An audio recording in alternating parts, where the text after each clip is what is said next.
Episode of the Pu'u Muay Thai Podcast is brought to you by pmtlifestyle.com, authentic Muay Thai lifestyle by Pu'u. Definitely go check out the website at pmtlifestyle.com for some awesome lifestyle merchandise. That's for those of you out there either involved in Muay Thai, looking at getting involved in Muay Thai, and embrace a healthier lifestyle to live the life of the Nok Muay. Go check it out. I want to talk about Black Room at Teep Studios. If you enjoy the content of this podcast, you will definitely enjoy the value that you get out of the Black Room and being a member of the Black Room. What it is it's a subscriber-based way to support the podcast. If you enjoy the podcast and want it to continue, I'm asking for your help. And in exchange, you're going to get an underground view of Muay Thai, American Muay Thai, as well as within Thailand. We have people who are now working on the ground in Thailand that are helping us get media, content, all that stuff. We're posting it there on Black Room, as well as behind the scenes footage of the podcast recordings when we're recording. After I stop recording for stuff that we broadcast, we put some subscriber-based only content on there. So you're going to really get a lot of value out of that subscription. Okay, it's not just supporting the podcast. We also have podcast subscriber only merchandise that's coming out as well here in 2024. So you have to be a part of the Black Room in order to get access to that. So I'm asking you for your help on that, but I know that it's not so much of you helping me. It's going to be us giving you a ton of value that you're going to get and just enjoy it. And it's only $5 a month. All right, you can cancel it anytime. Every little bit counts. Please go join it. The link is down in the show notes. If you're watching this on YouTube, it's down there below. All right. Anyways, sit back and enjoy the show. Welcome to this episode of the Pu'u Muay Thai Podcast. Today is Friday, November 15th, 2024. So originally today I was going to talk about like karate combat because they had this banging event out in Bangkok, Thailand. And at the end of the event, the president, he goes by President Asim, decided to make a comment about one championship. He's been very vocal about it. I'll share a little bit more on that. But President Asim Zaidi, he called out Chatri Sityodtong of One Championship, CEO of One Championship, the guy. So this goes on to, I think it was called Kickback 3, is an event that's in Bangkok, Thailand. So at the end of the event, the president of Karate Combat comes out and just says how they've been hitting hurdles with this event. And he claims that Chatri of One Championship and his assistants had Karate Combat's venue pulled 2 days prior to their event in Bangkok, Thailand. Okay, 2 days prior to the event. And the event almost was completely canceled. All right, completely canceled. And with that too, is very interesting, like, you know, with these kinds of claims, I don't know if there's any basis to them. But, you know, with this being in Chatri's backyard in Bangkok, I don't see that being too far from, you know, a possibility. So Zaidi has also been very outspoken on one as of late. There's been a lot of media where he's putting out and he's like, hey, come to us, we'll take care of you, and talking about fair pay and a lot of this stuff. And it kind of came out of left field initially, for me at least. But then once I listened, I kind of understood why he was doing it. I'll share with that in a little bit. So what he's been highlighting is all the former athletes that have been leaving One Championship, going into MMA or into Karate Combat. All right, he's been very outspoken about it. There's even some former fighters from One Championship that were under contract, and apparently they can't really say much because of NDAs that are in those contracts, allegedly. All right. So, but outside of that, this Karate Combat event, like that was drama. That was like blew up. All right. Remember that. This event featured Yadvicha of, now Ben Chamek Gym. Yavich has also been very active on RWS. So an RWS fighter is fighting on Karate Combat in Bangkok, but he's not fighting on one championship. All right. So that's kind of the connection here, because we've been talking a lot about RWS, the style of like Muay Thai versus one championship's style and presentation of Muay Thai. Small gloves, big gloves, but now it's not even technically Muay Thai. They can use their Muay Thai weapons, because up until earlier this year, where they had an event they were promoting on Karate Combat called Karate versus Muay Thai, and they had Pu'u Muay Thai friends Eddie Farrell on there fighting Raymond Daniels, which was a badass fight. I've talked about it. I had Kiki Nocello on here, and we were talking about these karate fighters coming over and doing this crossover stuff, and it's just good for the sport. But this is not even Muay Thai. Like, they can use Muay Thai weapons, but they're wearing karate pants. They even give them like an honorary black belt when they're going on to this too, which I get. It's the whole aesthetics thing, and they have like a pit. So if you haven't watched it, like, the production of it is really cool. Like, I recommend. Like, I like it. I've been talking about it for a while. We've seen a lot of people that have both fought on one and have fought on Karate Combat. Ace Tenpao from USA being one of them. And, Canadian Gabriel Varga. I don't know if he fought on one. I can't remember. But I know he used Karate Combat. All right. Yeah, shout out to Gabriel Varga. I love his channel, his content and stuff on YouTube. Go check it out if you haven't. So there was also, Lord Silla, who was on as well. And if you don't know who Lord Silla is, he's like one of the best from the Jockey Gym originally, so under Pipa. And Lord Silla also had a fight on there as well as a host of other like top level Thai talent from like Sitsong Pinong. I think there's another from Ban Chamek Gym that was on there.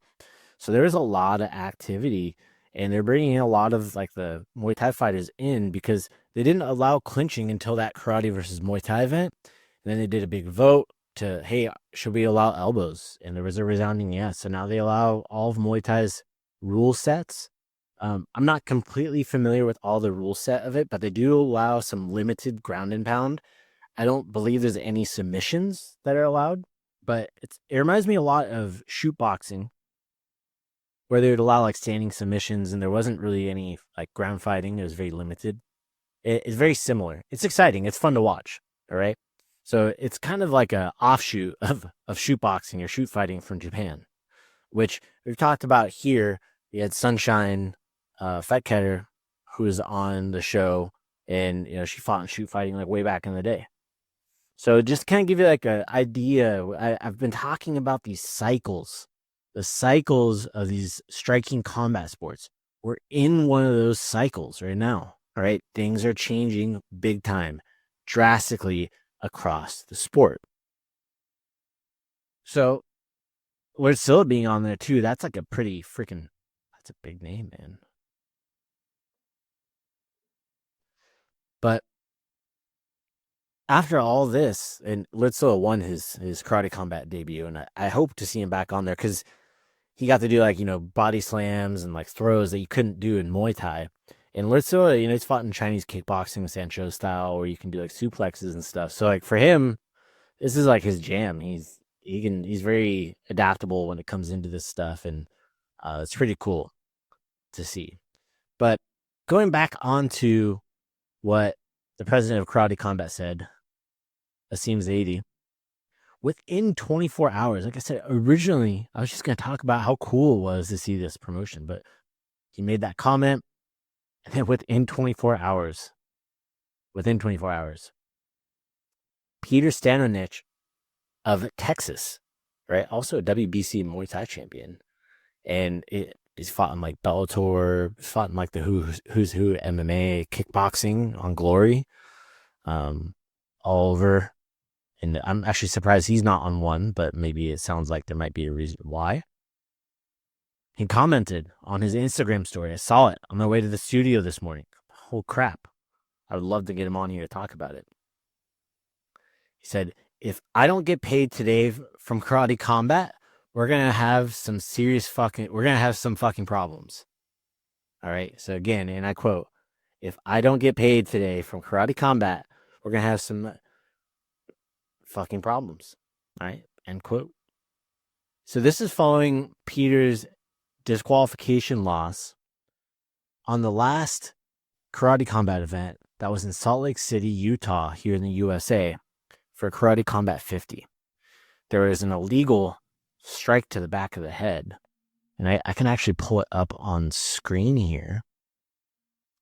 And I don't think my sound is going to work on here, but let's pull up this quote because it's still up on his story right now. And you're hearing it here first, guys. I guess what I'm getting at. So if you don't follow all these stories, but check this out. Yeah. So if I don't get paid today from Karate Combat, we're going to have some fucking problems. Straight the fuck up. All right. So let's go over to the Karate Combat. So this is from Karate Combat 50. There's Pete on the ground. See, there's that limited ground and pound we're talking about. A scramble. And you're going to see the referee stands him back up because it's limited. And it kind of takes a turn here. Pete's a dangerous guy. He's got dynamite in his hands, man. And he dropped him. He comes down here, and this is where the strike happens. Boom, right there. Just 12-6 elbow straight back of the head. And the referee just calls it right then. All right. The fighter obviously confused, thinking that, he got TKO'd. But the strike, as you can see, that's very much the back of the head. And the referee letting him know the reason he stopped it is a DQ. Here it is again. Right to the back of the head, man. Pete, I'm not hating on you, man. I'm just showing people so that way they can see it. So for those that are listening to this and not watching, the guy is hunched over on his knees on the ground. He has his hand on the back of his neck with his right arm, and he's like sprawled out, almost like side control position on the back, and just dropping a 12-6 elbow with his left elbow right on the back of the guy's dome. All right. So obviously that was an illegal strike, right? I don't think it was intentional. I don't think he was sitting there like, I'm going to hit this guy in the back of the head. He's just thinking like, I'm going to dome this guy. He didn't expect it to be. You're kind of in that scramble, right? So, and you can tell they're being respectful and stuff, but that's enough of that. All right. So this is like a very controversial thing within 24 hours of Karate Combat's president. Like I said, he's been, this is my personal opinion from here now. He's been mentioning a lot about one championship and these fighters saying that they're all in his DMs and stuff like that, promoting, like, talking bad about one championship. But for me personally, I see it as a genius move from Asim Zaidi, the president. I hope I pronounced your name, sir. Just genius marketing move on his from his point, right? We're going into that evolution thing again. So he's really leveraging the negative press from one who's not really doing much about it, to be honest. Like, there's stuff that Chatri was doing when he was getting negative press about, like, not taking care of fighters. They're showing him, or that he was ruining, like, a local economy when it came into smaller grassroots gyms. He went around and donated a bunch of money to a bunch of gyms to keep them going for a couple of years. Like, that's the kind of, like, campaigns that they do. But when it comes out to, like, open media of, like, hey, this is our direct response, I haven't seen anything. I don't know if there is anything yet. It's about 11:07 a.m. on the 15th of November. I could have missed it. I don't know. But I would expect there to be some kind of a response, not just, if these claims are true that Chatri and his team were blocking Karate Combat from having their event. I would obviously assume some more of that, but it's not going to stop somebody if they have the money. In Thailand, if even stuff that's illegal, if you have enough money, you can still do it. All right. For those that don't know. So I just think it's a genius move. He's doing marketing. He's promoting this stuff, right? And I'll kind of like, how do I say this? This all just falls in line with the whole RWS versus one episodes and discussions we've had here with athletes, with fighters, and, just talking about it and picking apart the differences between both and kind of what we're seeing. So with one championship, I don't know with Karate Combat if they're comping people. I think they are comping people at these events, like in Bangkok, because I think it's their first one out there. But all their Friday night fight events, everybody's free tickets. They don't pay anything, and they don't want people to know. Like, I've never paid to go to one championship. I've been to over a dozen events, say probably like 16, 17 events in Bangkok. Never paid a dime outside of my, metro fare to go there and getting some food. But RWS, for example, everybody's paying to go there. Karate Combat, they obviously got some money behind them, right? They're doing stuff in Dubai and everything too. So, and seeing those RWS fighters like Yadvicha on Karate Combat, like, is there some kind of like conspiracy there? Maybe between those two? I don't know, to kind of highlight it, because a lot of the fighters who were fighting on RWS were fighting on one at one point. And then one released them from their contract after some disputes. It was very friendly. There's big defamation things in Thailand. So and it's very not Thai to talk about these things in public. So I get it. But a lot of those ones that left went to RWS. All right. So there was, I don't know if it was a contract thing or what the deal was, but a lot of this stuff I think is all connected. And the president of Karate Combat taking that upon himself to see the opportunity and promote it is genius. It's good marketing. But I hope to see more of these Karate Combat events. They're cool. They're great. I love now that they allow all the Muay Thai weapons. You're going to see more crossover. And, you see athletes like Pete from Texas. You see people like him, who's MMA, kickboxing, Muay Thai, has the whole deal. Like, you're going to see those people fight in there, right? But overall, it just goes into that cycle that we're seeing, because Karate Combat also small gloves, all right? Yeah, they're wearing karate pants, but when Karate Combat first started, they didn't allow kicks above the knee. Like, for a leg kick, you had to kick, there's calf kicks only, right? And judo style throws and everything. And you could still kick to the body, kick to the head. I think they allowed knees, but there's no clinic, it's very limited what you could do. It's more like kickboxing, right? But once this guy, Asim, took over, and by the way, his gym, I've been seeing the glow up of this guy, who's the president of Karate Combat, from his gym Goat Shed on Instagram. They have a gym in Florida, and people are just straight up sleeping on the fucking floor. So you got a bunch of grown ass dudes who are pro fighters that are just sleeping on the floor of his gym. And he, I don't know if I've talked about it here, but I've shared this with a lot of people. If some people just put a camera on inside of these martial arts schools and just filmed it like a documentary, people would love it. And that's exactly what he's doing at his gym. All right. And not to mention, he has this other thing, this dynamic of these pro fighters that are living in his gym on blow up mattresses and stuff. They had somebody that tried to break into their gym when they're all there. Imagine breaking into a martial arts MMA training facility and it's a bunch of pro fighters in there. I would shit a brick if I were that guy. I'm pretty sure that's what it was. Or the police. No, the police came, I think. I think there was reports or something like that. I can't remember. Fake news. So, kind of just getting back onto that. I think you're going to see more of this. You're going to be hearing more about Karate Combat. You're going to be hearing, I hope we start hearing some stuff from one championship on it, from Chatri. Not just a positive PR campaign. I think it would be good for all parties if they did, right? It would just, and drama is good for its combat sports. Speaking of drama, you had WBC Boxing, Mauricio Solomon, talking about, here, I'll just pull this up. I'll show the screenshot. But I was actually kind of surprised to see it up on his Instagram. Let me pull it up. There it is. All right, I'll do a screen share here.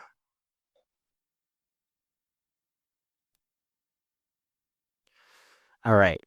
So it says right here, it's a picture of Mauricio and Donald Trump in the White House, in the Oval Office with the WBC boxing belt. WBC congratulates Donald Trump on his victory in the United States presidential election. Donald Trump will become the 47th president of the United States of America after surpassing the 270 electoral votes necessary for his victory. Trump, 78, who will now take office on January 20th, 2025, is the first person to win 2 non-consecutive presidential terms since the 19th century. Donald Trump is a member of the boxing community. So for those that don't know, just to interject here, he's played a big part in UFC, in boxing as well. So Mauricio explains, as well as being a great fan of our sport. Serving as a promoter in the 80s and 90s, his partnership with Don King was highly successful. Don King was Mike Tyson's promoter, who's fighting tomorrow against Jake Paul. That's funny as hell. So Mike Tyson fought 5 times at Trump Plaza. Just when he was the great world champion and considered the most feared man on the planet, Julio Cesar Chavez showed his greatness in Atlantic City, and many more champions managed to make this venue become the world boxing capital for several years. This is a fact. There, Donald Trump has been very active at press conferences, weigh-ins, and in the ring. This is true. And fights alongside Don King. Boxing owes Donald Trump one of the most important acts in the history of the sport in relation to justice, inclusion, and rejection of racial discrimination. Ooh. World champion Jack Johnson was the first Afro-American boxer to be crowned in the heavyweight division at the beginning of the 20th century. In 1913, he was tried and sentenced to 1 year in prison. His crime was driving a car in the company of a white woman, precisely his wife, and crossing from one state to another. He had to flee the country, and upon his return, 5 years later, he was imprisoned and stripped of all of his property. So if you don't know who Jack Johnson, famous American boxer, is, go look it up. Johnson died in poverty in 1946 and was considered a criminal by American law. Trump issued the pardon for him, so I can see here. Mauricio commented, for decades, many attempts were made under the leadership of Muhammad Ali, Sugar Ray Leonard, and others with the absolute and unconditional support of the WBC. The goal was to obtain a presidential pardon and clear name of the great champion. The petition went through the Senate and was on the desk of Presidents George W. Bush, Bill Clinton, and Barack Obama, and none granted the pardon of the former heavyweight champion, rest in peace, Jack Johnson. A final attempt was made in 2018. The WBC sent the pardon petition, and on this occasion, Sylvester Stallone took the case with passion, and it was on May 24th, 2018, that none other than Donald Trump granted the presidential pardon to Johnson, and the certificate was given to his granddaughter, Linda Haywood, in an event in the Oval Office of the White House. The WBC and its president, Mauricio Suleiman, congratulate Donald Trump on his victory in the United States elections and wish him great success in the administration. Of course, people were all turned up about the Donald Trump thing and whatnot. I put a comment on here. Saw Mauricio actually liked it. This is one person that likes it is Mauricio. No one ever said fighters were saints. Look at some of the best. A lot of them had controversy surrounding them as well. Like it or not, Trump also played a big part in other combat sports as well. So, going into controversy, talk about some controversy with that, because a lot of people were shocked. And keep in mind, when it comes into this stuff, like boxing and politics, all that stuff is like very intertwined because it's very old money when it comes into boxing. Okay. So I'm not surprised that they came out and made a comment about this, but some people forget history. It's easy to get distracted unless you are involved in this stuff. So I get it. But I think that's pretty telling when somebody is tried of a crime of driving with their wife who's white across state lines. And none of those other presidents would pardon him. So I think that's commendable regardless. All right. Well, that's going to be it for today, guys. Thank you so much for tuning in. And as always, if you have any interest in enjoying the Pu'u Muay Thai podcast, please consider supporting via the Black Room. Black Room is our members only subscription-based way to support the podcast. It's $5. All right. I see we get a couple hundred plays in a week and downloads just on like our audio only podcast. It doesn't include all of our other social media. If we just got like 30 people that would subscribe to that, it would help us out big time. We'd have some new lights in here in Teep Studios, right? Some new camera setups. So I ask you, if you enjoy this podcast and you enjoy this breaking news and this breaking content, go down, click Black Room, support the show, go subscribe. Stay on there for a couple months. You'll also get access to VIP discounts, exclusive merch and gear that you can only get if you're in the Black Room. All right? So, that's it. Thank you so much for coming in today, guys. Have a great rest of your day. Sityodtong. All right, that's going to be it for today. Thank you so much for tuning in today to the Pu'u Muay Thai Podcast. If you enjoy the content, go leave a review over on Apple Podcasts and on Spotify. Give us a rating. It means the world to us. Also, if you want to be a guest on the Pu'u Muay Thai Podcast, or if you just want to shout out to your friend, go check us out at podcast.pu'umuaythai.com. You can submit to be able to be a guest on the podcast. You can submit what you want to talk about. Also, if you want to just give a shout out, there's a button for that too. Sityodtong.